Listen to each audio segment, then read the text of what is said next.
This is it, Earl thought as he laid on the ground clutching his chest. This is the moment I die. As he lay on the ground, he could feel his entire body begin to stiffen. It started with his arm, and had slowly moved to his chest, causing him to collapse to the ground.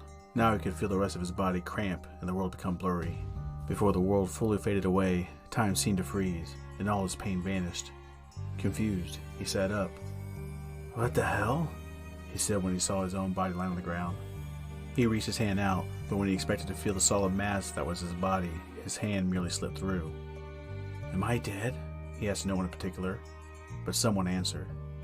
Yes, came the sweetest voice he had ever heard. When he turned and looked, he saw the most beautiful woman he had ever seen.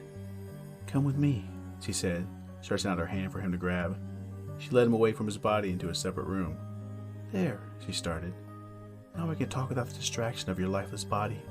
Earl didn't feel any fear as he stood alone in the dining room. For some reason, she stepped away to peek through the door where his body still lay. She seemed satisfied with whatever she had seen. Earl couldn't see it from where he was, but he didn't have any desire to anyways. He was captivated by her beauty. Never would he have ever thought that death would be this attractive. I would have died a long time ago, he thought amusingly. She turned around and smiled and, almost seductively, approached him. Then, to his surprise, she said, You're very handsome. How about we have a little fun before we move on? He didn't know it was possible to feel arousal as a ghost, but somehow, he did. Sure, was all he could muster to say. Slowly, her clothes disappeared, leaving her standing beautifully nude before him. He stood motionless as she seemed to float around him, or wrap her arms around him from behind. Her warmth radiated, and he could feel his entire body heat up. It was more intense than he'd ever felt before. Never had he felt such erotic pleasure. He squirmed a little as the heat continued to rise, almost uncomfortably, but he didn't want to break her embrace. Ouch, he said as the heat became almost too much to bear. It was no longer enjoyable. It was becoming painful. She squeezed harder when he tried to pull away. What? He started. What are you doing? He never got an answer. His body started to glow like hot coals as the heat continued to rise.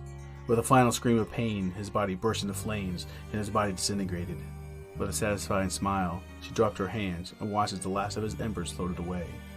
Hearing movement in the other room, she knew it was time to leave. Death stared at Earl's dead body, confused and concerned. Once again, he had arrived at the body of a newly deceased person, only to find their soul missing. He made diligent search for the missing soul, as they sometimes would start to wander off if he took too long, but he wasn't able to find it this time. He shrugged and decided to move on. From time to time this happens.